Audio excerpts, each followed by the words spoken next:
একটা সজনে গাছ আছে ওখানে রাখছি, বিশ্বাস করেন আল্লাহ সাক্ষী, কিন্তু হয়তো ওরা নড়াচড়া করে পড়ে গেছে, কসম করে আল্লাহ, আমার এখানে বিন্দু মাত্র কোনো ছিল না।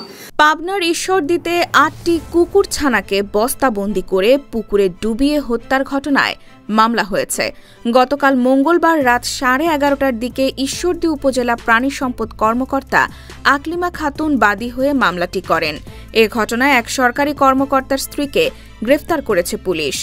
ঈশ্বরদী থানার ভারপ্রাপ্ত কর্মকর্তা আ.স.ম আব্দুন নূর জানান, প্রাণী কল্যাণ আইন 2019-এর 7 ধারায় মামলাটি করা হয়েছে। এ ঘটনায় উপজেলা ক্ষুদ্র কৃষক ফাউন্ডেশনের কর্মকর্তা হাসানুর রহমানের স্ত্রী নিশি রহমানকে আসামি করা হয়েছে।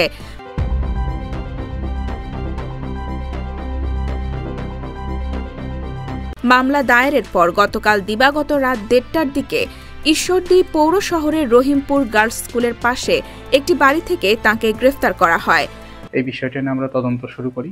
এরই মধ্যে উপজেলা প্রাণী সম্পদ কর্মকর্তা মোসাম্মদ আকলিমা খাতুন উনি বাদী হয়ে এই বিষয়টা মামলা করেন। মামলা রুজু হওয়ার সাথে সাথে আমরা যার নামে একজন আসামি নিশি খাতুন বা নিশি রহমান, তাকে আমরা অ্যারেস্ট করি। কুকুরছানা হত্যার ঘটনায় ক্ষুদ্র কৃষক ফাউন্ডেশনের কর্মকর্তা হাসানুর রহমানকে সরকারি কোয়ার্টার ছাড়ার নির্দেশ দেয় উপজেলা প্রশাসন। তিনি গতকাল বিকেলে কোয়ার্টার ছেড়ে চলে যান।